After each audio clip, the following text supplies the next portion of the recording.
Eh bien bonjour à tous et bienvenue dans Les Engagés. Les Engagés, vous savez, c'est toutes celles et ceux qui portent des causes mais aussi des combats. Bienvenue à Télé Sud. Alors aujourd'hui, notre invité, il est acteur politique, lanceur d'alerte et géopolitologue, mais surtout président de l'IPSE. Il s'appelle Emmanuel Dupuis et c'est notre invité. C'est parti, générique.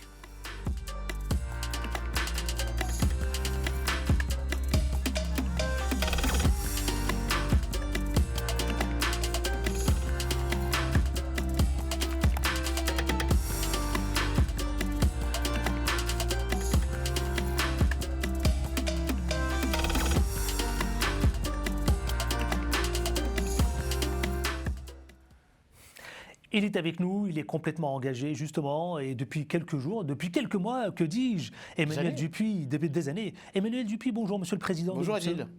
L'IPSE, c'est l'Institut. Institut Prospective et Sécurité en Europe. En anglais, on appelle ça un think tank, mais je préfère la déclinaison française, un laboratoire d'idées où nous essayons, moi comme les chercheurs qui appartiennent à cette structure qui intellectuellement essaye de décrypter, d'analyser de manière prospective les dysfonctionnements du monde. Donc nous sommes des prospectivistes, d'où l'Institut Prospective et Sécurité en Europe, dont j'assure la présidence depuis une dizaine d'années. Monsieur le Président, l'Institut, justement l'IPSE, il réunit combien de chercheurs au total, justement? Est-ce que c'est simplement essentiellement des chercheurs français ou c'est aussi également des chercheurs qui sont allemands, africains, américains, qui se retrouvent tous? C'est un peu de tout. Je pense que quand on est géopolitologue, c'est un peu pompeux de le dire ainsi, on ne peut pas rester sur sa chaise en tant qu'universitaire. Il se trouve que j'enseigne également. On doit s'engager, littéralement s'engager. Donc aller sur les théâtres d'opération, faire du terrain et essayer de comprendre la complexité du monde telle qu'elle s'impose à nous, non pas telle que nous la souhaiterions. Donc effectivement, nous avons au niveau du PSE des coopérations, des partenaires à travers la planète, plus spécifiquement vers les pays avec lesquels nous pensons qu'il est utile de garder un contact et pour essayer de décrypter les éléments donc, de réflexion stratégique. Est-ce que vous êtes vers le sud, ce qu'on appelle dans le langage diplomatique ou géopolitiste, la profondeur stratégique de la France, donc de par la Méditerranée, vers le continent africain, et puis en direction d'une zone qui est sous tension, c'est-à-dire à l'est de l'Europe, et plus spécifiquement à l'est du continent européen, vers la zone du Caucase et plus loin de l'Asie centrale. Dites-moi, Emmanuel Dupuis, vous, Monsieur le Président, est-ce que je peux notamment lancer cette piste de lanceur d'alerte quand on pense à l'IPSE, vous qui en êtes le Président? Oui, encore une fois, je ne suis pas le seul, je réponds à votre question.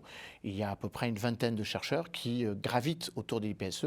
Certains sont chercheurs apparentés, certains sont chercheurs associés, donc ils exercent par ailleurs d'autres fonctions. Et nous pratiquons la multi-appartenance, où la polarité de notre engagement n'est pas seulement autour de l'IPSE. Et donc nous sommes un certain nombre à essayer de décrypter chacun dans nos zones d'intérêt spécifiques, avec un certain nombre d'influenceurs, de lanceurs d'alerte. On essaie effectivement de décrypter le monde.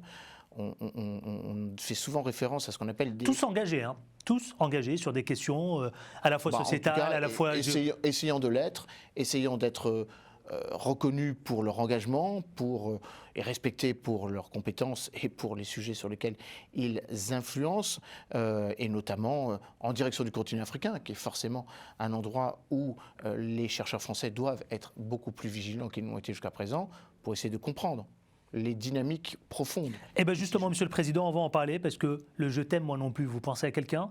La France, l'Afrique, ou le en même temps, absolument. Ben justement, on va s'attarder avec vous, justement, vous en qualité de président de l'IPSE, juste sur cette relation France-Afrique, l'engagement de la France en direction de l'Afrique, dans les deux sens aussi, mais aussi, vous savez, qu'est-ce qui lie réellement l'histoire de la France, l'histoire africaine, comme l'a rappelé à plusieurs reprises le président, le chef de l'État Emmanuel Macron.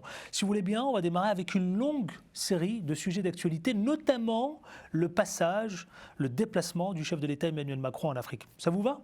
Parfait. C'est parti. C'est un bon commencement. Actu.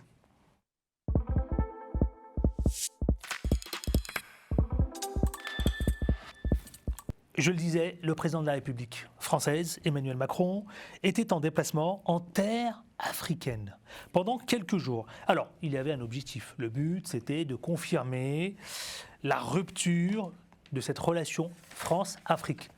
Est-ce que c'est réussi, Monsieur le Président? Justement, pardonnez-moi, ça me fait un peu sourire parce que beaucoup en rigolent. Alors, il ne faut pas en rigoler parce que malheureusement, c'est grave.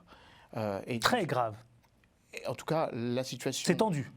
La situation d'avant le déplacement était sans doute beaucoup moins grave qu'elle ne l'est après. Dit autrement, le président a, je crois, foiré son déplacement en Afrique centrale. Foiré.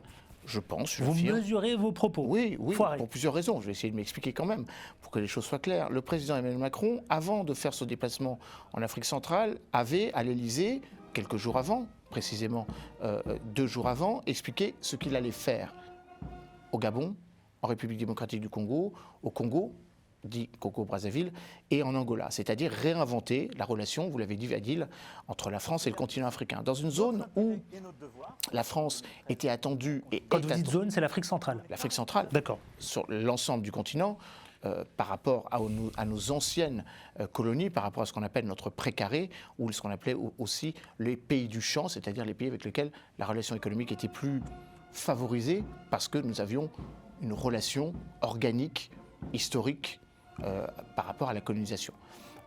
Et donc au processus de décolonisation, il va sans dire. Et le président Emmanuel Macron se rend donc dans une zone où il n'a pas été pendant son premier mandat. Le président a été très présent au Sahel. On peut le comprendre par rapport à la mobilisation militaire française. La France a perdu 58 militaires français pour assurer, tant bien que mal, la sécurisation de l'espace sahélo-sahélien et pour recouvrer la souveraineté territoriale du Mali. Il s'était peu rendu en Afrique centrale. Il n'y avait pas eu de sommet de la francophonie alors qu'il y avait eu un sommet de la francophonie qui s'était déroulé sous la période de François Hollande à Brazzaville. Il n'y a pas eu, comme le précédent sommet, un des précédents sommets de la francophonie, un sommet de la francophonie à Madagascar. Là aussi, le président ne s'est pas encore rendu. Donc il y avait une sorte de redécouverte de la part du président, une nécessité de se réaffirmer, de se réengager dans une zone ex-Afrique équatoriale française, qui restait aussi une zone où la relation avec la France était forte, mais les processus électoraux et parfois les incompris ou les non-dits, on va en avoir peut-être une preuve en regardant peut-être un reportage qui est assez symbolique. Président de l'IPSE, justement, Emmanuel Dupuy, quand on parle du Gabon, certains disent demi-échec. Quand on parle du Congo-Brazzaville, idem, pareil. République démocratique du Congo, bon, mitigé. Angola, l'espoir de futurs contrats. Qu'est-ce que vous dites? Tout ça, c'est timide? Est-ce que ça va renforcer Est-ce que ça va renforcer, ma question est simple, les liens économiques? Bon, déjà, les liens économiques sont assez bons. La question, ce n'est pas tellement de les réaffirmer. Parce qu'il y a la montée de la puissance de la Russie et de la Turquie. La Russie, la Turquie et la Chine. La Chine vis-à-vis du Congo. La Russie, de manière plus générique, dans l'espace centrafricain, pour ne pas dire en République centrafricaine. Mais la Turquie ou Israël ou d'autres acteurs qui sont présents autant que nous l'étions par le passé. Alors, ce n'est pas le temps de valoriser nos contrats, c'est de faire en sorte que la France reste dans la compétition. Je crois que le président Emmanuel Macron, pour répondre parfaitement à votre question, a annoncé un certain nombre de marqueurs à l'occasion de son discours qui a précédé son déplacement. Fin de la France-Afrique, réengagement militaire français, une écoute plus attentive des sociétés civiles, une vision moins verticale, du haut vers le bas, qui prend en compte le fait que, nonobstant le fait qu'Ali Bongo se représentera sans doute à l'occasion de la prochaine échéance électorale en août, qui n'était pas là pour adouber, sanctuariser ou maintenir au pouvoir Ali Bongo. De la même manière que des élections vont avoir lieu en décembre prochain au Congo, et de la même manière, il n'est pas là pour soutenir ou, encore une fois, réaffirmer la prise très forte de Denis Sassou Nguesso au Congo-Brazzaville. Néanmoins, le président Emmanuel Macron, malgré ses bonnes intentions, le réinvestissement de la France dans la région, par rapport à la concurrence que vous évoquez, le repositionnement au moins intellectuel ou visant à expliquer la légitimité de la présence militaire française dans la région. Nous avons 350 soldats au Gabon, nous avons quasiment 1200 soldats au Tchad, et peut-être que nous aurons de nouveau une présence militaire en République centrafricaine. Bref, expliquer pourquoi ces pays, qui appartiennent peu ou prou à la zone francophone, même si l'Angola est un pays lusophone, mais après tout, l'Angola a fait une demande pour rentrer dans la francophonie. Et après tout, le Gabon est aussi membre du Commonwealth, tout comme elle est membre de la francophonie. Nécessité de remettre un certain nombre de sujets au centre de la réflexion. Le sujet qui a fait sens, et d'une certaine manière, vous avez vous-même séquencé le déplacement en 4 étapes.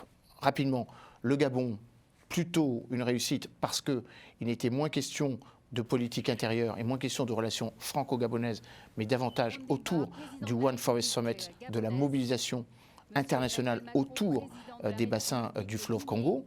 Pourquoi ? Parce que le fleuve Congo et la forêt primaire congolaise ou centrafricaine est aussi importante que la préservation de la forêt amazonienne pour les puits carbone nous permettant de décarboner notre économie. Donc ça, c'est plutôt une réussite. Néanmoins, Congo-Brazzaville et République démocratique du Congo, le président a un peu buté sur une forme d'une incompréhension de la part des 2 pays, les 2 Congos, le Congo ex-colonie belge, République démocratique du Congo, et le Congo-Brazzaville, ex-colonie française, sur la manière dont la France souhaite maintenir militairement son action dans la région. Mal préparé donc, depuis l'Élysée, avant son départ. Est-ce que je peux me permettre de vous poser cette question ? Ce serait un petit peu exagéré de dire qu'elle était mal préparée, car tous les déplacements sont bien préparés. Ils subissent évidemment le sort. Vous me dites que ça se solde quand même par de sévères... Oui, enfin, on peut bien préparer un voyage et ne pas réussir néanmoins le minimum, c'est-à-dire de comprendre les évolutions qui adviennent sur le terrain et accessoirement pendant le déplacement du président. Prenons juste l'exemple de la passe d'armes qui était assez drôle, en tout cas cocasse, et qui a interrogé... Je ne sais pas si on l'a d'ailleurs du côté de la régie, je vais demander si on a cette passe d'armes. Vous faites référence au chef de l'État. La conférence de presse commune entre le président Félix Tshisekedi et le président français Emmanuel Macron au sujet d'un événement très particulier, la critique de la part de la République démocratique du Congo de l'insuffisante critique française vis-à-vis du Rwanda, qui est en train de mener des opérations qui s'apparentent à une tension, voire même un début de conflit entre 2 pays, le Rwanda et la République démocratique du Congo, dans la partie donc est du pays. On va regarder un petit extrait, si vous voulez bien, Monsieur le Président, justement, concernant le chef de l'État. Vous faisiez référence à cette fameuse conférence de presse. Regardons un court passage où il fait référence à l'histoire. Vous savez, l'histoire France-Afrique. Regardons. Et depuis 1994, et ce n'est pas la faute de la France, pardon de le dire dans des termes aussi crus, vous n'avez pas été capable de restaurer la souveraineté, ni militaire, ni sécuritaire, ni administrative de votre pays. C'est aussi une réalité. Il ne faut pas chercher des coupables à l'extérieur de cette affaire. Monsieur le Président Emmanuel Dupuy, c'est vraiment une réalité, ce qu'il dit le chef de l'État, Emmanuel Macron ? Déjà, c'est un ton assez péremptoire. On a l'impression qu'il infantilise la personne qui est en face de lui. La personne qui est en face de lui est accessoirement le président hôte, puisqu'il se trouve en République démocratique du Congo, au Palais de la Nation à Kinshasa. Alors, le président Emmanuel Macron fait référence au fait que depuis 1994, la fin du génocide rwandais, se déroule une guerre absolument atroce qui a occasionné des millions de morts. On estime à 2 ou 3 millions, jusqu'à 3 millions de morts après le génocide rwandais en 1994, les guerres civiles au Burundi et l'enquistement des groupes armés. On évoque à peu près une centaine qui seraient en train de sévir dans l'est du Congo. Le président Emmanuel Macron, en fait, ramène la responsabilité non pas à la France, mais au président lui-même, qui accessoirement n'était pas au pouvoir, puisque le président Félix Tshisekedi est arrivé au pouvoir 20 ans plus tard. Mais encore une fois, c'est une façon assez péremptoire d'administrer une vérité, une semi-vérité, qui ne peut ou qui ne saurait cacher le fait que la France n'a pas condamné, comme le souhaitait le président congolais, le Rwanda, qui est en train de mener ce qui s'apparente de plus en plus à une guerre larvée ou un conflit de basse intensité, en utilisant un mouvement, le mouvement M23, le président Emmanuel Macron y fait référence, qui est considéré comme une organisation terroriste, en tout cas par les États-Unis. Justement, je vais vous poser la question, que reste-t-il finalement de la relation qu'on a, la relation France-Afrique ? Vous savez, je vais remonter un peu plus loin. Faisons un peu d'histoire. Justement, dans cet engagement France-Afrique, juin 1989, Monsieur le président Mitterrand, donc François Mitterrand, a prétendu une première fois mettre fin à ce système d'influence qui, rappelons-le quand même, est l'héritage du général de Gaulle. Ma question est simple. Qu'est-ce qu'il reste de l'influence France-Afrique. Que reste-t-il de la France-Afrique ? Déjà, il faut partir du principe que la France-Afrique... Et j'ai fait volontairement référence à juin 89, parce que c'était le sommet de La Baule. C'était le sommet de La Baule. Le sommet africain de La Baule. Vous avez raison de le rappeler. Et c'était une autre période aussi. Le président François Mitterrand avait raison, je crois, lors de ce fameux sommet de La Baule, de rappeler le principe de la conditionnalité. La France serait aux côtés de ses anciens partenaires, eu égard à ce substrat colonial, à condition que ces pays adhèrent à la démocratie, à condition que ces pays pratiquent l'alternance politique et valorisent ou mettent en avant ou fassent tout simplement vivre l'état de droit. Or, il se trouve que 30 ans plus tard, on pourrait se poser la question, quand un certain nombre de présidents en sont alors 5e, 6e, voire 7e mandat. C'est le cas du président Biya au Cameroun, le président Biya qui vraisemblablement pourrait repartir l'année prochaine pour un nouveau mandat alors qu'il aura quasiment 90 ans.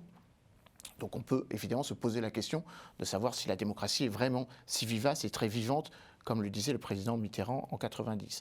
Maintenant, le président Macron ne peut pas être tenu responsable à lui tout seul d'un système qui ne veut pas mourir. Il y a eu un ouvrage dont je recommande la lecture, qui est intitulé ainsi « Un empire qui ne veut pas mourir ». La relation France-Afrique, c'est une relation incestueuse, critiquable. Mais que reste-t-il finalement ? Elle est toujours là. C'est quoi ? C'est la langue française ? C'est quoi ? C'est la monnaie ? C'est les bases militaires ? C'est quoi ? Alors déjà, la relation France-Afrique est plutôt perçue de manière péjorative. Donc la France-Afrique, ce serait les coups tordus, ce serait les coups d'État, ce serait parfois l'immixtion dans la vie politique d'un pays souverain. Ce qu'on a entendu de la part du président Macron est une résurgence de la France-Afrique. Le président Macron s'exprime vis-à-vis d'un chef d'État et de gouvernement qui est supposé être un alter ego, comme s'il s'est exprimé en tant qu'un ancien administrateur de la France coloniale. Donc ça, c'est la France-Afrique, dans son expression la plus critiquable ou la plus détestable. Maintenant, la France-Afrique, la relation entre la France et l'Afrique n'est pas irrespectueuse, et elle est d'une certaine façon vertueuse. Alors comment refonder les deux ? Il faut que la France ait une relation... Comment refonder cette relation France-Afrique, justement, France et l'Afrique, pardon ? J'y viens, il faut que la France garde une relation avec l'Afrique. La France ne doit pas, par contrition, abandonner la relation particulière qu'elle a avec ses 14 ex-colonies. Mais Emmanuel Dupuy, pourquoi justement la population africaine a ce ressenti ? Je ne fais que récupérer évidemment certaines déclarations. Ils disent régulièrement que la France est intéressée et paternaliste. Ils ont partiellement raison, dans le sens où, parfois, nous avons été assez maladroits pour vendre l'image France, ou ce que la France pouvait encore apporter au continent africain. Ils ont partiellement raison, ces oppositions, ces sociétés civiles, ces activistes africains, en évoquant le fait que la manière dont la relation France-Afrique, ou entre la France et le continent africain, s'exprime, se résume à travers des positions parfois très infantilisantes, parfois très paternalistes, de la part de l'exécutif, de la manière dont la politique s'exécute. Et pourtant, Emmanuel Dupuy, Monsieur le Président, regardez ce qu'il avait fait comme déclaration. C'était à l'Élysée il y a quelques années. La France, c'est le chef de l'État Emmanuel Macron. La France doit faire preuve d'une profonde humilité en Afrique. Finalement, ça restait... Encore faudrait-il qu'il l'applique à lui-même. Ou encore faudrait-il qu'il l'applique aux politiques qu'il a menées. Par exemple, si la France veut rester dans une parfaite humilité, au lieu d'aider au développement, vous savez qu'on a une agence, l'Agence française pour le développement, au lieu d'aider au développement, accompagner le développement serait déjà quelque chose de plus proche de la réalité. Tenir compte des dynamiques. Je n'ai rien contre le fait qu'un certain nombre de nos interlocuteurs, le président Ouattara en Côte d'Ivoire, le président Macky Sall au Sénégal, on aurait pu dire le président Alpha Condé, mais qui a été renversé par un coup d'État militaire il y a de ça 2 ans. Mais encore une fois, à un moment ou à un autre, la dynamique africaine ou le dynamisme des alternances politiques fait que nous devons parler avec l'ensemble de la classe politique, les opposants comme ceux qui sont au pouvoir. Et les oppositions n'ont pas un sentiment anti-français. On aurait presque l'impression que ce serait aller à l'encontre de nos intérêts si nous ne parlons plus à d'autres interlocuteurs que ceux qui sont au pouvoir. Ça, c'est une vision un peu conservatrice. Sauf que depuis quelques années, Emmanuel Dupuy, depuis quelques années, la France est heurtée à la chose suivante, beaucoup de colère. Beaucoup de colère. Alors je pense qu'on surestime un peu la colère, si vous m'autorisez de le dire ainsi. Ce n'est pas parce que quelques drapeaux, on a vu effectivement quelques signes d'hostilité à l'égard de la présence française à Kinshasa, où les murs de l'ambassade ont été tagués avec France dégage, et avec des drapeaux russes, comme on a pu le voir au Burkina Faso au moment du coup d'État militaire il y a quelques mois, ou comme on l'a pu le voir au Mali, avec un gouvernement malien issu d'un double processus de putsch depuis août 2020, qui évidemment est manifestement plus francophobe que le précédent gouvernement. De là à faire de tous les Maliens, de tous les Burkinabés ou de tous les Congolais des anti-français ou des citoyens, des Congolais hostile à la présence de la France, ça je ne rentrerai pas dans cette dynamique parce que ce serait précisément prêter le flanc à une trop facile marginalisation de la France. Je crois qu'il y a des signaux faibles, comme on dit dans le langage géopolitique, qu'il faut entendre, une façon de revisiter notre relation économique avec le continent africain, mais plus de partenariats. Comment, je vous ai posé la question tout à l'heure, comment refonder cette fameuse relation France et l'Afrique ? Plus de partenariats. Les engagements, évidemment. Plus de partenariats. Plus de partenariats économiques, du co-développement. Enfin, je vais enfoncer les portes ouvertes, mais après tout, il faut quand même le rappeler. Plus de partenariats, plus de co-développement. Valoriser concrètement ce sur quoi nous sommes profondément attachés, c'est-à-dire les libertés fondamentales. La liberté d'expression, le droit à l'alternance politique, les droits fondamentaux, l'égalité entre les hommes et les femmes. La parité homme-femme. La parité homme-femme, si on veut, mais en tout cas, la reconnaissance de l'égalité, ou la non-discrimination sexuelle, générationnelle ou ethnique, qui malheureusement se pratique. Donc tous ces fondamentaux, s'ils sont revisités et s'ils sont remis à l'ordre du jour, nous obligeront à revisiter notre logiciel, c'est-à-dire, et on termine par là, de parfois dire, du point de vue de nos normes, ou de notre perception de ce que sont des droits universels, si ces droits universels sont bafoués ou pas. Emmanuel Dupuy, Monsieur le Président, d'un mot, que retenir de cette tournée, cette mini-tournée africaine du président, du chef de l'État Emmanuel Macron ? Fiasco. Fiasco. Fiasco, ou en tout cas, résultat particulièrement mitigé, ou en tout cas, espoir déçu par rapport à un discours qui, quelques jours plus tôt, semblait mettre le président vers une orientation, vers une exigence, vers une humilité, vous-même avez utilisé le mot, qu'il n'a malheureusement pas utilisé à son propre propos. Allez, justement, le dernier, pour fermer ce chapitre justement concernant donc, les engagés, nous allons mieux vous connaître. Hein ? Portrait, c'est parti ? Jingle, portrait.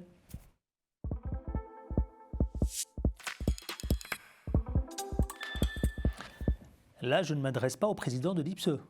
Je m'adresse à Emmanuel Dupuy. Vous êtes d'accord ? Je ne suis pas que président du PSE. Vous êtes engagé depuis combien d'années maintenant ? Depuis votre tendre enfance ? Et à quel moment ? Depuis combien de temps vous êtes engagé ? Je pense que tout homme a une évolution dans son engagement. Mon engagement s'est fait au fur et à mesure de mon appréhension du monde et de ma compréhension des relations internationales. C'était au collège ? Plus jeune encore ? Des professeurs, plusieurs professeurs, mes propres parents qui sont eux-mêmes engagés, des membres de ma famille qui sont engagés pour l'accompagnement du développement de l'Afrique, du continent africain. Je suis moi-même le fruit de cette créolisation. Une partie de ma famille vient de Martinique. Ma mère est née au Cameroun. Mes deux grands-parents ont fait toute leur carrière en Afrique pour développer les infrastructures dont ont besoin les économies africaines. Et du reste, je m'honore du fait que l'action de mes grands-parents en Algérie, au Tchad, au Cameroun, au Sénégal sont encore concrètement présents. L'électrification de Fort-Lamy, l'édification du port en eau profonde de Dakar. Donc il y a un ancrage, c'est ce que vous voulez nous dire. Il y a un ancrage, en tout cas. Il y a un ancrage, donc il y a un intérêt. Évidemment, l'héritage est là. Il y a une continuité sur au moins mon engagement vis-à-vis du continent africain, et puis l'engagement en matière de relations internationales. La spécialisation sur les questions de sécurité et de défense vient du fait que je me suis engagé très tôt dans ma carrière par rapport à mes études en relations internationales, en questions européennes. Je suis aussi très engagé sur la question européenne. J'ai été un militant à travers des responsabilités que j'ai eues dans plusieurs associations et ONG militants pour l'Europe fédérale. Bref, ces engagements m'ont façonné à travers mes études, à travers ma construction intellectuelle, et puis surtout, comme je vous l'ai dit au début de notre entretien, à travers mon engagement opérationnel, pas seulement académique, ex cathedra, mais sur le terrain. Emmanuel Dupuy, est-ce qu'il y a une personnalité, une grande personnalité qui vous inspire, qui vous a inspiré ? Il y en a eu plusieurs. Personnalités dans le monde. Hein. Oui, non, il y en a eu plusieurs. Je dirais que l'engagement, entre guillemets, contre la bienséance ou contre le politiquement correct du général de Gaulle, qui, contrairement à d'autres, n'a pas abandonné, et est une source d'inspiration. Mais de la même manière, puisque je suis centriste, j'ai même quelques responsabilités centristes, la profonde volonté d'équilibre qu'a pu être celle d'un Raymond Barre, ça peut paraître peut-être pas très glorieux ou très caractéristique, mais néanmoins, d'un libéralisme tranquille comme celle de la modernisation du pays avec Valéry Giscard d'Estaing, sont des modèles d'engagement. En même temps, j'ai fait une partie de mes études en Italie et j'ai été très profondément marqué par des engagements de personnalités politiques italiennes. Par exemple, Romano Prodi, qui est un centriste mais qui a fait avancer son pays, ont évidemment été des marqueurs. J'ai aussi vécu aux États-Unis, donc des personnalités politiques américaines, je pense notamment à Ronald Reagan, ont pu être des sources d'inspiration. Dites-moi, vous avez quelques ouvrages du moment, je pense qu'on va les voir apparaître à l'écran. On va peut-être les commenter. Celui-là, Le conflit du Sahara, c'est votre ouvrage. Alors, je n'ai pas écrit cet ouvrage, c'est un de mes collègues, Youssef Chiheb, et nous y avons beaucoup travaillé ensemble. Il se trouve que Youssef Chiheb, qui est un collègue universitaire marocain qui enseigne à Paris, à l'université de Vincennes, a écrit un ouvrage qui permet de réécrire, de recontextualiser le conflit au Sahara. Vous avez bien noté qu'il parle d'un conflit et non pas d'une guerre, et qu'il évoque la nécessité de réinventer ou de revenir en arrière par rapport à l'histoire, par rapport à la dimension donc culturelle, socioculturelle, qui lie. Alors ça c'est autre chose, je termine. Ça c'est votre ouvrage. Ah non. Il faut qu'on aille vite parce que là ça y est, on est arrivé au terme de l'émission. Youssef Chiheb, Le conflit au Sahara, j'ai écrit la préface, et l'ouvrage que vous voyez, Goodbye Poutine. Oui. Goodbye Poutine. Ça, c'est vous. Non, j'ai écrit la postface de cet ouvrage. Nous sommes 27, comme les 27 pays de l'Union européenne, c'est symbolique, où nous avons depuis maintenant un an... Sous la direction d'Hélène Blanc. Sous la direction de ma collègue slavologue, comme l'on dit, Hélène Blanc. Nous sommes 27 à avoir essayé de comprendre en un an, puisque l'ouvrage a débuté dans notre réflexion le 24 février 2022, et il a été distribué le 24 février 2023 en un an. Qu'est-ce qu'il faut retenir de ce conflit et surtout, quelles sont les perspectives à venir, en espérant évidemment que la Russie perde dans ce conflit. Grand merci à vous. Merci à vous. Monsieur le Président. Je le rappelais à nos invités, justement à nos téléspectateurs, pardon, autant pour moi, acteur politique, lanceur d'alerte, géopolitologue et président de l'IPSE. Merci, c'était un plaisir, Monsieur le Président. Un plaisir partagé. Emmanuel Dupuis d'avoir été avec nous ici dans Les Engagés. On a beaucoup appris, effectivement, évidemment, et on continuera, et on ne lâche rien, c'est bien ça, hein, paraît-il, absolument. Engagement permanent. Permanent. Merci à vous tous et toutes. Juste restez, je vous demande qu'une seule chose, restez fidèles aux Engagés, restez fidèles à Télé Sud, mais surtout, on ne lâche rien et à très bientôt.